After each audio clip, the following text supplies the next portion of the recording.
Hello YouTube, this is going to be our entry to ScoutCrafter's challenge modified beveled screwdriver. It may be a little longer taper than what he has. I'm going to make it the way I want it. It's probably going to be pretty thin on the taper. I'm going to take a lot off it, but we're going to save just enough, excuse me, don't want to start coughing there, just enough where it goes square, because we want to save this piece. If you watch my other video, it'll be out sometime. Where I mentioned it. I'm going to put that in a socket or something, make me a special screwdriver. But this is how it came off the rack. It laid there for a while, all dusty. And I think there was two of these. There was some with big rubber grips on them. Not like this. Let me get up here real close and show you. And they put the number right on it, the size, which that's nice. In case you throw away the plastic holder for it, you want another one. If you break it, go in the store, lifetime guarantee. Menards is pretty good about that. If you broke this, you're not going to get too much of a hassle. There's some stores, we won't mention any names, they're going to give you a big old headache. Want you to send it back and all this other, you know what, run through all these hoops. Jump through the hoops is what I say. Do what you're told. No, we don't want to give you one. We're going to make it miserable so you just give up. Ain't that cool, that gray smoke color though? And it's, excuse me, it goes four-sided so it ain't going to roll off the bench. See? Okay, enough of that. Let's chop it off and then we'll start showing you real quick how we're going to bevel this. We'll use mostly the belt sander and the disc sander. We're thinking about trying to set up something so we get the most perfect angle when we're going on the disc sander. So we'll show you that, whatever contraption we do, how we did it, how we actually smoothed it. So let's get to work. This will be a real short video. I'm trying to keep it under 5 minutes. Okay, we put some masking tape around best we could, cut it off with a 4.5-inch grinder, and we did try to hacksaw. There's no way with a good blade. So, we roll the masking tape just to show you about where we cut it. Then we put it on here. You know, then turned it several times, you know, so it goes two directions. I got this as square as I could with my square. I don't go by the numbers, I actually use a square to square that and to square the table. So, I don't go by any numbers or nothing, I go by actually using a square. So, you know what I mean? Like that. Check the table both ways. Everything.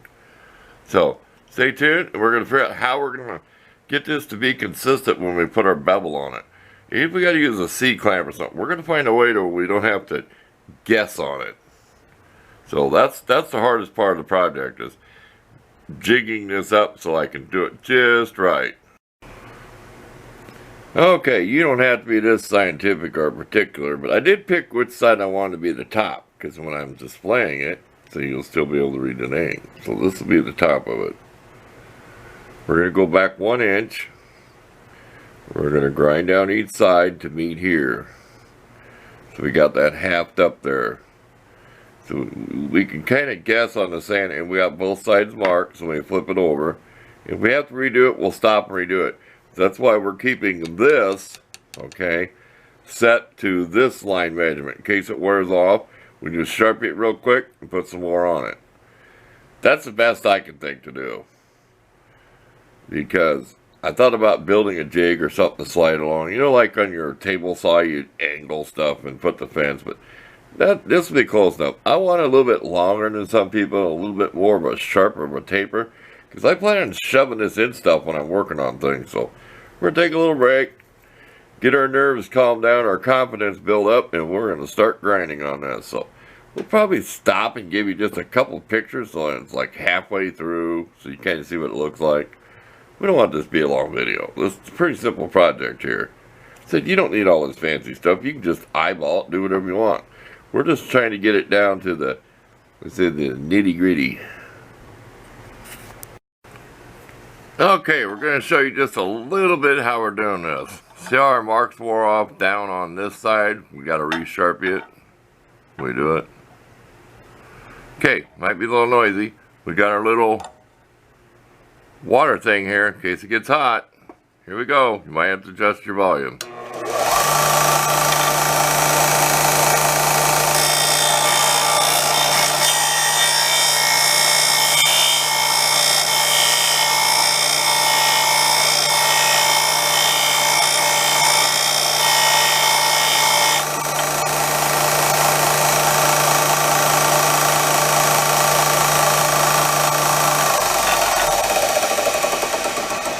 I think you get the idea. We don't have to go exact because we still want to use it for a screwdriver if we want to. We just want a nice sharp angle. His is convex where it goes this way, but you know, we got to be different. We're going to be the rebel here in this challenge. We want ours more flat. So it'll be close to it. I don't think I'll get disqualified. What do you think? If this ain't fun, I don't want to do it. I'm not doing this to compete against anybody. I'm having fun. This is something to do. This is going to be a nice little pry bar when I'm done. It's 8 inches long. So, back to work. Okay. It is hard to put an angle on something when you're going this way.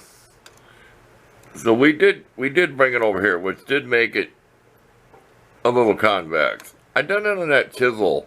You know, we're sharp on one side. I go in like this, and then I pull it up. So it does kind of round it.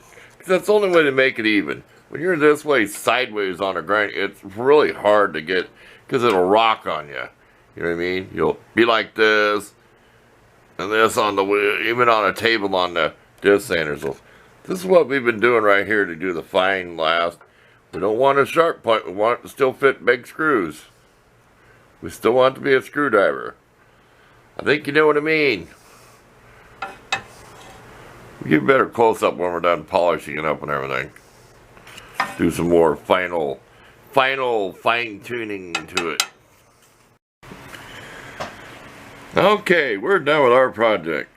This had some, like, it's almost like a zinc coating. Because it was dull. You know, it looked dull before, and I just cannot get, see in there, I cannot get all of it out of there. So over time I go back to it, because I use my light abrasive wheels, and it's still pretty scratchy. But it is a working tool. But I could say that it's a little bit convex because I said I took it to the sander like this.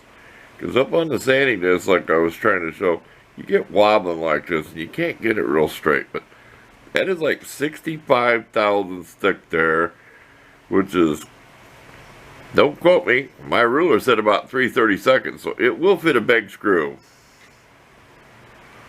So I don't want a knife point. I want to be able to jab this in something to pry on something. I don't want to be chipping the tip off. But there you go. It was 8 inches to start with. I should give you an approximate here. It wasn't exactly 8 inches. About 6 inches now. That piece I cut off, which is laying around here somewhere. But we'll show that in another video. We'll make something out of it. There you go. Hope this isn't too long. I spent a long time on this. Oh boy, that was a long time grinding this. And I didn't want to mess it up. I didn't want to try to take a 4.5 inch grinder and start out with it and then fit. I mean, I did a lot on the disc sander, the belt sander to do this.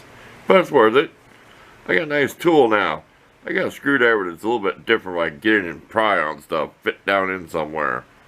You might have a little bearing race or something you want to get to.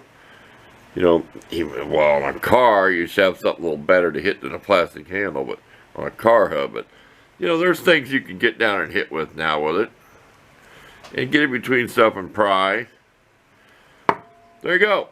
I'm going to try to get you some nice pictures. Thanks for watching this.